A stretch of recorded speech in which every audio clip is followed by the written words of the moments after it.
Welcome back in my channel best commerce classes. My name is Shivani. तो आज हम लोग क्लास 11 के नए सब्जेक्ट बिज़नेस स्टडीज़ उसके बारे में बात करेंगे, उसको समझेंगे कि वो क्या होता है। ये जो न्यू सेशन स्टार्ट हुआ है 2021, उसी के न्यू सिलेबस के अकॉर्डिंग हम लोग पढ़ाई करेंगे। ठीक है, तो मैंने इसमें आपका चैप्टर 1 लिया है, जो है हमारा business trade and commerce, chapter 1 class 11 का। ठीक है, तो मैंने इसमें पूरे चैप्टर को थॉरोली स्टडी किया एंड देन एनालाइज किया कि इसको आपको अगर हम क्वेश्चन आंसर वाइज पढ़ाएं तो वो ज़्यादा ही प्रोडक्टिव एंड फ्रूटफुल होगा। एक तो आपको पहले तो शॉर्ट नोट्स और नोट्स प्रोवाइड हो जाएंगे, एग्ज़ाम में लिखने का पैटर्न भी पता चल जाएगा, जो आपको बाद में मेहनत करनी पड़ती है तो वो नहीं करनी पड़ेगी। ठीक है, तो मैंने इस पूरे चैप्टर को क्वेश्चन आंसर के फॉर्म में रेडी कर लिया है और उन्हीं को एक्सप्लेन करते हुए ही मैं आपको चैप्टर समझाऊंगी। तो पहला पार्ट जो है मैंने उसे शॉर्ट क्वेश्चन आंसर में डिवाइड किया, देन उसके बाद एक लॉन्ग क्वेश्चन। ठीक है, तो चलिए लेट्स स्टार्ट आवर क्लास। हमारा जो पहला क्वेश्चन है वो है व्हाट इज़ हुंडी। हुंडी क्या होती है? ठीक है, तो हुंडी एक तरीके का फाइनेंशियल इंस्ट्रूमेंट है। फाइनेंशियल इंस्ट्रूमेंट का मतलब ये ऐसा इंस्ट्रूमेंट जो कि फाइनेंशियली उसको आदान प्रदान या एक्सचेंज कर सकते हैं कोई भी चीज़ के लेने या फिर करने के लिए। मतलब जैसे मान लीजिए हमें कोई चीज़ चाहिए, उसके बदले में हमने उससे पैसे के थ्रू उसका पेमेंट कर दिया, तो ये रुपए ना होकर के इसका जो नाम है वो है हुंडी। ये एक फाइनेंशियल इंस्ट्रूमेंट है जो कि डेवलप हुआ था इन अ मिडिवल इंडिया। मिडिवल इंडिया का मतलब ये कह सकते हैं कि वो पीरियड, इंडिया का वो पीरियड जो मध्यकालीन भारत के नाम से जाना जाता है, यानी कि एंशियंट और मॉडर्न टाइम के बीच के समय ये इंस्ट्रूमेंट डेवलप किया गया था। इसका काम क्या था? To carry out transaction related to trade and credit. ये इस मतलब कि जो है ये उन ट्रांजैक्शंस को कैरी करने के लिए यूज़ में लाया जाता था, जैसे कि जो ट्रेड या फिर क्रेडिट से रिलेटेड। ट्रेड यानी कि आपको बाई करना है, सेलिंग करना है, तो आप हुंडी को दे करके आप कोई भी सामान खरीद सकते थे और उसको पेमेंट के लिए एज ए यूज़ कर सकते थे, या फिर क्रेडिट के फॉर्म में भी। क्रेडिट यानी कि एट द टाइम आपने कोई भी सामान परचेज़ किया, उसका पेमेंट फ्यूचर डेट में करने के लिए आप हुंडी को एज ए यूज़ कर सकते थे। ठीक है, it is an unconditional order in writing made by a person directing another to pay a certain sum of money to a person named in the order। ये एक अनकंडीशनल ऑर्डर है जो कि जो है एक पर्सन लिखता है, उस मतलब एक पर्सन के द्वारा लिखा जाता है जो दूसरे पर्सन को डायरेक्ट करता है कि उसे एक सर्टेन सम ऑफ मनी पे करना है, जिसके नाम पे वो ऑर्डर या फिर वो हुंडी लिखी गई। अनकंडीशनल ऑर्डर से मतलब ये है कि उसमें कोई कंडीशन नहीं होता है। कंडीशन जस्ट लाइक दैट ये कह सकते हैं कि अगर पर्सन ए है, पर्सन ए ने हुंडी लिखा कि पर्सन बी को पेमेंट करना है, जो है मान लीजिए सर्टेन कुछ महीने, जून के महीने में पेमेंट करना है। ठीक है, तो उसमें जब भी वो लिखा जाएगा तो उसमें ये कंडीशन नहीं कि पर्सन बी वो पेमेंट तभी कर सकता है जब उसके पास इतना फंड हो, या फिर वो इस क्राइटेरिया को फॉल करे। तो ऐसा कोई कंडीशन नहीं होता, ये अनकंडीशनल होता, बिना किसी कंडीशन के होता है। किसी भी पर्सन पे लिखा जा सकता है जिसे सर्टेन टाइम पे और सर्टेन सम जितना भी लिखा है, मान ली 2000 3000 वॉट एवर जो भी अमाउंट लिखा वो उसे पेमेंट करना होता है। ठीक है, it is capable of being change through transfer by valid negotiation. और ये जो है आप इसको चेंज भी कर सकते हो through transfer by valid negotiation. जैसे मान लीजिए पर्सन बी को पेमेंट करना था, उसकी जगह पर्सन बी नहीं कर पा रहे, तो वैलिड नेगोशिएशन करके पर्सन सी से या किसी और से ये चीज़ चेंज करी जा सकती है। ठीक है, तो यहाँ पे हमने हुंडी समझ लिया कि एक फाइनेंशियल इंस्ट्रूमेंट है जो कि जो है ट्रांजैक्शन रिलेटेड ट्रेड और क्रेडिट के लिए यूज़ किया जाता है, और ये एक अनकंडीशनल ऑर्डर होता है और इन रिटर्न होता है। मतलब हम इसे ओरल नहीं कहते हैं, पूरा एक रिटन फॉर्म में होता है। ठीक है, और इसका मतलब होता ही नेचर यही है कि इसमें लिखा होता है कि सर्टेन सम ऑफ मनी जो है पर्सन को जिसके नाम पे वो लिखा गया उसको पेमेंट होना है। ओके, चलिए हम अपने सेकंड क्वेश्चन पे लीड करते हैं। हमारा सेकंड क्वेश्चन ये है, what are the different types of hundi in use by traders in ancient times. मतलब कि डिफरेंट टाइप्स की हुंडी कौन कौन सी है जो एंशियंट टाइम में ट्रेडर्स यूज़ करते थे। ठीक है, तो हमें जो है 7 टाइप्स बताए गए हैं। पहला टाइप है शाहजोग हुंडी।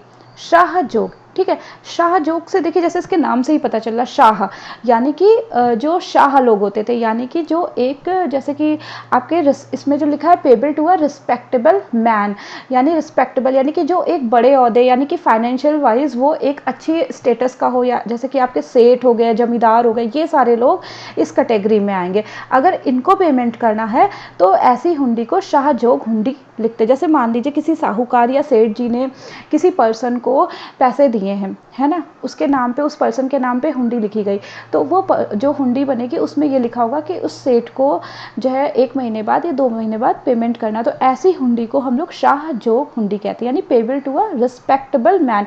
रिस्पेक्टेबल मैन का मतलब यहाँ पे सेठ हो गए, जमींदार हो गए, इस तरह के पर्सन आएंगे। ओके, सेकंड कह रहा है जोखिम हुंडी। ठीक है, जोखिम जैसे कि इसके नाम से लग रहा है जोखिम, यानी कि इसमें कुछ रिस्क ऐसा कवर है, इस नेचर की ये हुंडी होगी। It is a type of hundi which is applicable on goods transported by ship. ये जो है इस टाइप की हुंडी मेनली तब यूज़ करी जाती है जब आपका गुड्स एक शहर से या एक प्लेस से दूसरे प्लेस जो है बाय शिप ट्रैवल कर रहा है, क्योंकि जब उस टाइम पे ये ट्रैवल करेगा तो तभी उसमें रिस्क भी एसोसिएट हो जाएगा कि हमारा गुड सही सलामत दूसरे पोर्ट पे पहुंच पाएगा या नहीं पहुंच पाएगा, और जब ये इंश्योरिटी के साथ पहुंच जाता है तब इस हुंडी का पेमेंट होता है। तो ऐसी हुंडी को हम लोग जोखिम हुंडी कहते हैं। थर्ड है हमारा नाम जोग हुंडी।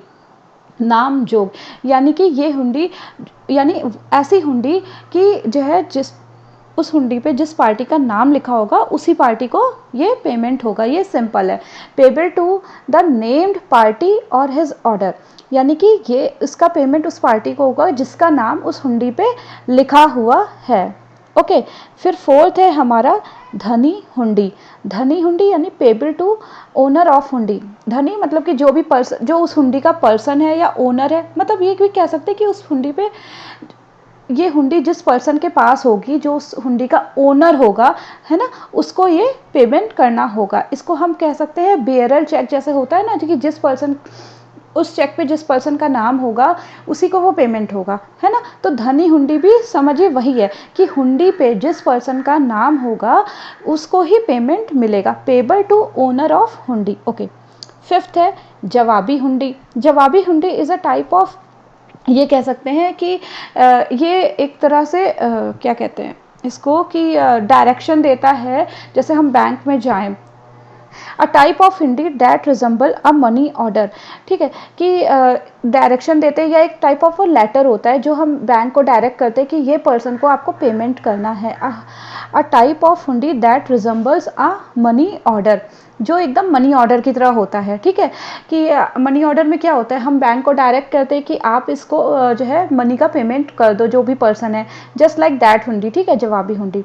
फिर दर्शनी हुंडी, पेबल ऑन साइट, यानी कि जब जब भी ये हुंडी प्रेजेंट करी जाएगी पेमेंट करने के लिए, तो ऐसी हुंडी को हम दर्शनी हुंडी करते हैं, कि जैसे ही वो प्रेजेंट हो रही है, जैसे ही वो सामने नज़र में आ रही, प्रस्तुत हो रही है, वैसे ही उस हुंडी का पेमेंट होना, पेबल एट साइट, ये आपकी दर्शनी हुंडी कहलाती। बहुत कोई खास ज़्यादा डिफरेंस नहीं है, बट थोड़ा थोड़ा अगर थोड़ी सारी चीज़ों का हम लोग ध्यान रखें तो ईजिली याद होगा। फिर है सेवन्थ आपकी मियादी हुंडी और मुद्दती हुंडी। मियादी या फिर मुद्दती हुंडी का मतलब होता है कि एक सर्टेन पीरियड ऑफ टाइम पे उसका पेमेंट होना, जैसे कि 2 महीने बाद या 3 महीने बाद, जो भी उसमें लिखा होगा उस पे। हुंडी that is payable after a specified period of time, ऐसी हुंडी जिसका पेबल होना है एक स्पेसिफाइड पीरियड ऑफ टाइम पे, तो उसे हम मियादी या मुद्दती हुंडी कहते हैं। ठीक है, हमने यहाँ पे हुंडी समझ लिया क्या होता है, फिर उसमें 7 टाइप्स बताए गए उनको समझ लिया है। तो हम क्वेश्चन नंबर 3 की ओर लीड करते हैं। क्वेश्चन 3 है हमारा, list any 5 major commercial cities of ancient India. ठीक है, उन 5 मेजर शहरों के नाम बताने हैं एंशियंट टाइम के, जो कि कॉमर्शियली नोन थे, यानी कि जहाँ पे आपका बिजनेस ट्रेड ये सब चीज़ें अच्छे से चलता हो। ठीक, तो हमारे जो हैं 5 हैं वो हैं पाटलिपुत्र, ठीक, तक्षशिला, इंद्रप्रस्थ, मोहनजोदड़ो और मथुरा। ये 5 ऐसे कॉमर्शियल सिटीज़ हैं जो है एंशियंट टाइम में काफ़ी मेजर रोल प्ले करते थे बिज़नेस को सपोर्ट करने, और इन सब में यहाँ पे ज़्यादा ही बिज़नेस आपका ट्रेड ये सब जो है आगे बढ़ा हुआ था। क्वेश्चन नंबर 4 हमारा कह रहा है, list the major exports and imports in ancient time, कि जो है जो एंशियंट टाइम के जो मेजर एक्सपोर्ट और इम्पोर्ट्स थे उनको डिस्क्राइब करें। एक्सपोर्ट का मतलब कि जो है हम बाहर सामान भेज रहे हैं, पोर्ट के बाहर सामान को भेज रहे हैं यानी बेच रहे हैं, सेल कर रहे हैं। और इम्पोर्ट का मतलब कि हम सामान अपने इंडिया में मंगा रहे हैं, यानी कि हम बाहर की कंट्री से सामान को खरीद रहे हैं। तो मेजर क्या एक्सपोर्ट इंपोर्ट रहे हैं एंशियंट टाइम के, तो देखते हैं। Export items of India are spices, wheat, sugar, indigo, opium, cotton, parrot, sesame oil, live animals and animals products such as hide, skin, horns, furs, tortoise, shell, sapphires, pearls, quartz, crystal, lapis, granites, legil, tortoise and copper etcetera. ठीक है, export यानी कि ये सामान हम जो है India से अपने बाहर भेजते थे, जिसमें हमारे भारत में जो भी प्रोडक्शन होता था, जैसे मसाले, गेहूँ, चीनी। इंडिगो एक तरीके का नीला रंग होता है जो बहुत ही बाहर रेयरली मिलता था, तो इंडिया में अच्छा उसका प्रोडक्शन होता था, तो उसको हम अपने इंडिया से बाहर उसको भेजते थे। ठीक है, ओपियम अफीम को बोलते हैं। कॉटन, कॉटन आप जानते हो, रुई। ठीक है, पैरट तोता, सिसमे ऑयल तिल का तेल, लाइव एनिमल्स यानी कि जो भी जीवित जानवर है उनको भी एक्सपोर्ट किया जाता था, और एनिमल प्रोडक्ट जैसे कि आपके हाइड्स यानी कि उनकी खाल हो गई, या फिर जो है उनकी खाल, स्किन, हाइड्स, उनके बाल, स्किन, हॉर्न, सींगे, फर्स मतलब उनके बाल हो गए। ठीक है, टॉर्टॉइस शेल जो कछुए के खोल होते हैं वो, इस सफ़ैर्स एक तरीके का आपके रत्न हो गए, मोती हो गए, क्वार्ट्स भी एक तरीके का ट्रांसपेरेंट रत्न होता है, क्रिस्टल कांच के तरीके का रत्न होता है। ये सारे रत्न हैं जो हमारे भारत में होते थे, और इनको फिर जो है हम लोग एक्सपोर्ट करते थे। लैपिस, ग्रेनाइट्स पत्थर जिनका हम ज़मीन अमीन बनाने में एक तरह का मार्बल होता है यूज़ करते हैं। लजोइल ये भी ब्लू कलर का ऐसा होता है, नीले रंग का रत्न। टर्किश ये फिरोज़ी रंग का रत्न होता है। एंड कॉपर यानी तांबा। ये सारी चीज़ें एक्सपोर्ट करी जाती थी। एक बार अगर हमें इन्हें मतलब पता हो और हमें इनमें से याद हो तो हम ईज़िली इनको लिख सकते हैं। इम्पोर्ट्स हम क्या किन किन चीज़ों का एक्सपोर्ट करते थे। Import item consisted of horses, घोड़ों का। एनिमल्स प्रोडक्ट्स, बहुत से ऐसे एनिमल्स थे जिनको हम इम्पोर्ट करते थे। चाइनीज़ सिल्क यानी कि चाइनीज़ चिकन, सिल्क, इसको हम रेशम, चाइनीज़ रेशम उन्हें मंगाते थे। फ्लैक्स एंड लीन ये एक तरह का फैब्रिक होता था जिसका हम जो है कपड़ा बनाने में यूज़ करते थे, उसे मंगाते थे। वाइन एक तरह का अल्कोहल, ठीक है, जो फ्रूट्स से, ग्रेप्स या फिर अदर फ्रूट से बनाया था, उन्हें इम्पोर्ट करते थे। Glass, gold, silver, tin, lead, copper, rubies, coral, amber etcetera. ठीक है, कांच, सोने चांदी, टिन हो गया, लीड हो गया आपका, कॉपर तांबा मंगाते थे। रूबीज़ लाल रत्न होता है।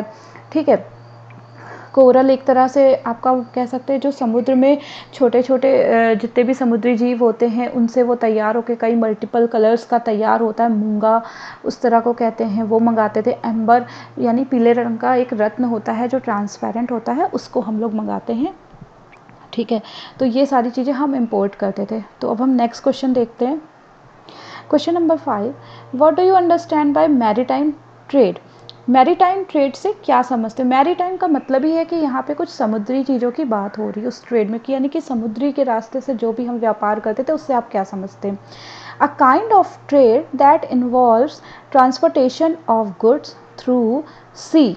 ठीक है, जो ट्रांसपोर्टेशन हम गुड्स का कर रहे हैं कहाँ से, समुद्री रास्ते से, using ships as the primary medium is called maritime trade. ठीक है, शिप के यूज़ से जो भी हम गुड्स का ट्रांसपोर्ट करते थे एक कंट्री से दूसरे कंट्री में, तो ऐसे प्राइमरी मीडियम को हम मैरीटाइम ट्रेड कहते हैं। मतलब जो प्राइमरी मीडियम क्या होता था, शिप के थ्रू सामान का इधर से उधर आना जाना। There are specific regulation for this kind of trade. Specific regulation होते थे इस तरह के ट्रेड का, as there is a risk involve in transporting goods through sea. यहाँ के बहुत स्पेसिफिक रेगुलेशन ये होता था कि किस कैसे लेके जाना है, क्या टर्म्स एंड कंडीशन है, किस तरह की फ़ी पेमेंट करना है, क्या पोर्ट पे क्या है, ये सारे कंडीशंस रेगुलेशंस होते थे, क्योंकि यहाँ पे रिस्क बहुत इन्वॉल्व होता था इस तरह के ट्रेड में, ट्रांसपोर्टिंग गुड्स थ्रू सी। क्योंकि कभी समुद्र में तूफ़ान आ जाए या जो है लुटेरे हों या कुछ भी हों, तो गुड्स जो है पे रिस्क बहुत ज़्यादा इन्वॉल्व होता है, ठीक है। तो इस पे रेगुलेशन बने होते हैं, उसी के अकॉर्डिंग हम ट्रांसपोर्ट करते हैं। अब हम क्वेश्चन नंबर 6 देखते हैं। क्वेश्चन नंबर 6 पूछ रहा है, state the different types of economic activities. Different types की इकोनॉमिक एक्टिविटीज़ बताइए कौन कौन सी होती हैं, ठीक है। तो हमें 3 टाइप्स की इकोनॉमिक एक्टिविटीज़ बताई गई हैं। पहला है हमारा प्रोफेशन, पहली इकोनॉमिक एक्टिविटी प्रोफेशन। प्रोफेशन मतलब कि कोई ऐसा पेशा जिसके लिए हमें कोई स्किल, स्पेसिफाइड स्किल की ज़रूरत होती है, ठीक है। तो वो प्रोफेशन की इकोनॉमिक एक्टिविटी में कवर होगा। These are activities that requires specialise skills and knowledge, and the people involved in this are known as professionals, ठीक है। कि इस एक्टिविटी के लिए एक स्पेशलाइज स्किल और नॉलेज की ज़रूरत होती है, और इसमें इस तरह के प्रोफेशन में जो भी पर्सन इन्वॉल्व होते हैं उनको हम प्रोफेशनल्स कहते हैं। प्रोफेशन जैसे कह सकते हैं हमारे यहाँ डॉक्टर्स हो गए, डॉक्टर बनने के लिए एक स्पेशलाइज स्किल यानी आपको पढ़ाई करनी पड़ती है, नॉलेज होती है, और फिर कैसे प्रैक्टिकली इम्प्लीमेंट किया जाता है वो आपको पूरी नॉलेज होती है। तो आप एज ए अगर प्रोफेशनल वाइज बात करें तो आप डॉक्टर हैं अपने प्रोफेशन से, लॉयर हो गए, ठीक है, चार्टर्ड अकाउंटेंट्स हो गए, ये सारे लोग प्रोफेशनल्स कहलाएंगे, ओके। सेकेंड इकोनॉमिक एक्टिविटी है हमारी एम्प्लॉयमेंट, ठीक है, यानी कि नौकरी। It is a type of economic activity where people get paid for the service they provide and are known as employ. इस इकोनॉमिक एक्टिविटीज़ में वो पीपल आते हैं जिनको पे किया जाता है, यानी कुछ सैलरी या पेमेंट किया जा रहा है, किस लिए, for the service they provide, जो वो सर्विस देते हैं, और उनको हम जो है एम्प्लॉयज़ के नाम पे जानते हैं। यानी कि जैसे मान लीजिए अगर डॉक्टर के अंडर में ही है, कंपाउंडर है, वो क्या सर्विस दे रहा है, कंपाउंडिंग कर रहा है, अपनी सर्विसेज प्रोवाइड कर रहा है, उसके लिए उसको पे किया जा रहा है, सैलरी पे किया जा रहा है। तो डॉक्टर के अगर पॉइंट ऑफ व्यू से देखें तो वो जो कंपाउंडर है वो एज ए एम्प्लॉय है। गवर्नमेंट ऑफिस में भी जो भी स्टाफ वर्क करता है उनको भी हम एम्प्लॉय करते हैं, और वो जो भी सर्विसेज देते हैं, ठीक है, तो वो उस सर्विस के लिए उन्हें सैलरी का पेमेंट किया जाता है। थर्ड इकोनॉमिक एक्टिविटी है हमारी business. It is a economic activity that deals with trading of goods and service with a motive to earn a profit. Business ऐसी इकोनॉमिक एक्टिविटी है जिसमें ट्रेड होता है। ट्रेड का मतलब ट्रेड किसका किया जाता है, गुड्स का या फिर सर्विसेज का, यानी या तो गुड्स बेचे जा रहे हैं या ख़रीदे जा रहे हैं, या फिर सर्विसेज प्रोवाइड करी जा रही हैं और सर्विसेज रिसीव करी जा रही हैं, ठीक है। तो वो ऐसी चीज़ों को, एक्टिविटी को करना है तो वो बिज़नेस कहलाता है। इनका मोटिव होता है कि इन्हें प्रॉफिट अर्न करना है, ठीक है। तो यहाँ पे हमने अपने 6 क्वेश्चन कंप्लीट कर लिए। आई होप सो आप लोगों को ये फर्स्ट चैप्टर में इंटरेस्ट आया हो और टॉपिक समझ में आया हो। इन केस आपको कुछ डाउट्स है तो आप मुझे कमेंट्स में लिख सकते हैं, और आप मुझे और भी तरीके बता सकते हैं कि मैं कैसे आपको जो है ये तरीका सही है क्वेश्चन आंसर के फॉर्म में चैप्टर को पढ़ाना, या फिर वैसे ही पढ़ाऊँ, ओके। चलिए फिर, आपको अगर समझ में आया तो आप प्लीज़ मेरे चैनल को लाइक एंड सब्सक्राइब करिए। आपसे फिर मिलेंगे नेक्स्ट टॉपिक नेक्स्ट लेक्चर में। Till then take care, bye bye.